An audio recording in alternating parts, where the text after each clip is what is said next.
नमस्कार। आज की बड़ी खबरों में आप सभी का स्वागत है और मैं हूं आपके साथ स्वाति शर्मा। प्रयागराज के जिलाधिकारी ने सोशल मीडिया पर फैल रही अफवाहों का खंडन करते हुए स्पष्ट किया है कि महाकुंभ का समापन 26 फरवरी को ही होगा।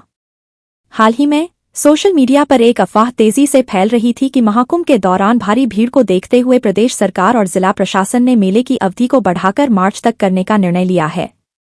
इस पर डीएम रविंद्र मंदर ने कहा कि यह जानकारी पूरी तरह से गलत है। महाकुंभ का कार्यक्रम पहले से निर्धारित होता है और यह विशेष मुहूर्त के अनुसार तय किया जाता है। डीएम ने श्रद्धालुओं से अपील की है कि वे किसी भी प्रकार की अफवाहों पर ध्यान न दें। उन्होंने कहा कि मुख्यमंत्री के निर्देशानुसार श्रद्धालुओं की सुविधा और व्यवस्थाओं का पूरा ध्यान रखा जा रहा है। महाकुंभ में बढ़ते यात्री दबाव को संभालने के लिए प्रशासन ने गंगा पथ का उपयोग शुरू कर दिया है, जिससे श्रद्धालुओं को नाग वासुकी की ढाल से तेलियरगंज होते हुए फापा माव भेजा जा रहा है। इसके अलावा फापा माव रेलवे स्टेशन से 28 फरवरी तक 14 अतिरिक्त ट्रेनें भी चलाने का निर्णय लिया गया है। इसी बीच नई दिल्ली रेलवे स्टेशन पर भी प्रयागराज जाने वाली विशेष ट्रेनों के लिए नए नियम लागू किए गए हैं। अब केवल एक ही प्लेटफॉर्म को इन ट्रेनों के लिए निर्धारित किया गया है।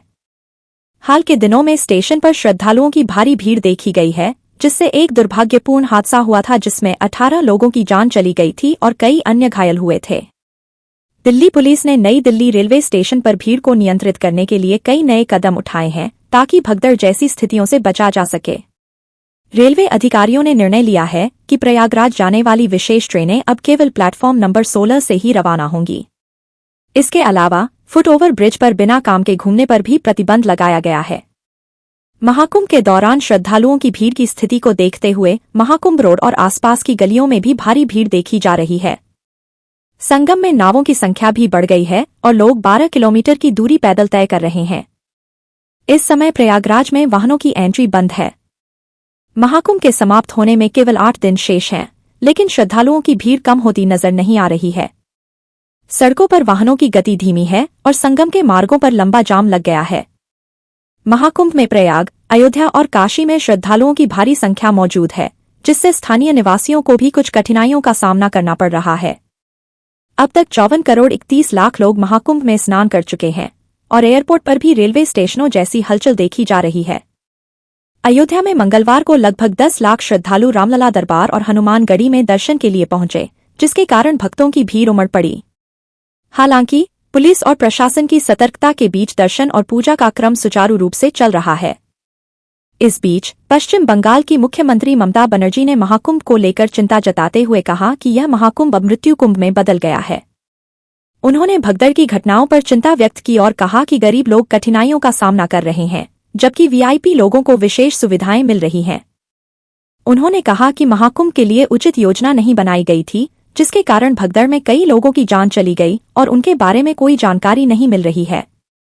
ममता बनर्जी का यह बयान विधानसभा में बजट सत्र के दौरान दिया गया, जिसके बाद विपक्ष ने उनके बयान पर विरोध व्यक्त किया। केंद्रीय मंत्री किरण रिजिजू ने महाकुंभ को एक पवित्र धार्मिक अवसर बताया है, जो 144 वर्षों के बाद आयोजित हो रहा है। उन्होंने सभी से अपील की है कि इस अद्वितीय आयोजन को मनाने के लिए हमें पूरी तरह से समर्पित होना चाहिए। इसमें शामिल होने वाले मानव समूह की संख्या अब तक की सबसे बड़ी है और भविष्य में ऐसा आयोजन होने की संभावना कम है। इसलिए इस अवसर पर राजनीतिक टिप्पणियों से बचना चाहिए।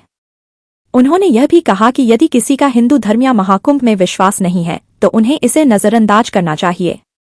अब प्रयागराज से जुड़ी एक बड़ी खबर की बात करें, जहां योगी सरकार ने साहित्य तीर्थ क्षेत्र के निर्माण को मंजूरी दी है। इस परियोजना का खर्च लगभग 122 करोड़ रुपए होगा।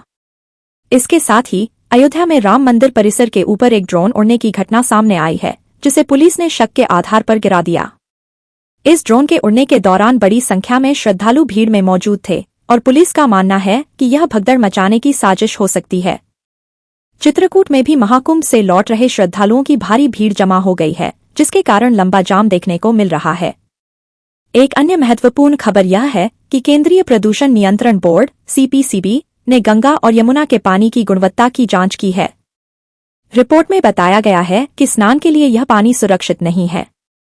प्रयागराज महाकुंभ में अब तक 54 करोड़ से अधिक श्रद्धालु गंगा यमुना के संगम में स्नान कर चुके हैं, लेकिन CPCB की रिपोर्ट में यह चिंता व्यक्त की गई है कि दोनों नदियों का पानी स्नान करने योग्य नहीं है। CPCB केंद्रीय प्रदूषण नियंत्रण बोर्ड ने 17 फरवरी को अपनी report national green tribunal (NGT) में प्रस्तुत की है, जिसमें गंगा और यमुना नदी के पानी के 6 मानकों पर जांच की गई है।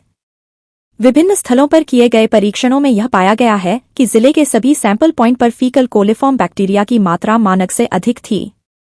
सामान्यतः 1 मिलीलीटर पानी में 100 बैक्टीरिया की मात्रा होनी चाहिए, लेकिन अमृत स्नान से एक दिन पहले यमुना नदी के एक सैंपल में यह संख्या 2300 पाई गई। संगम से लिए गए सैंपल में भी फीकल कोलिफॉर्म बैक्टीरिया की मात्रा 1 मिलीलीटर पानी में 2000 रही और कुल फीकल कोलिफॉर्म की संख्या 4500 तक पहुंच गई। इसके बाद महाशिवरात्रि के महापर्व की बात करें, जो 26 फरवरी को मनाई जाएगी। इस दिन पति पत्नी को एक साथ शिव पार्वती की पूजा करने की परंपरा है। ऐसा माना जाता है कि यदि दाम्पत्य जीवन में दोनों एक साथ पूजा करते हैं तो उनके जीवन में सुख और शांति बनी रहती है। इस पूजा में महामृत्युंजय मंत्र का जाप भी विशेष रूप से किया जाना चाहिए। अब बड़ी खबरों की ओर बढ़ते हैं। आज दिल्ली के नए मुख्यमंत्री के नाम का ऐलान किया जाएगा। 20 फरवरी को रामलीला मैदान में शपथ ग्रहण समारोह आयोजित होगा। मुख्यमंत्री का नाम 19 फरवरी यानी आज बीजेपी विधायक दल की बैठक में तय किया जाएगा। इस समारोह में प्रधानमंत्री मोदी, अमित शाह, कई केंद्रीय मंत्री, बीजेपी शासित राज्यों के मुख्यमंत्री और पार्टी कार्यकर्ता शामिल होंगे। पहले इस बैठक का समय 3:30 बजे निर्धारित था, लेकिन अब यह शाम 7 बजे होगी। प्रधानमंत्री मोदी ने पूर्व ब्रिटिश पीएम ऋषि सुनक से मुलाकात की है, जिसमें भारत-यूके संबंधों पर चर्चा की गई।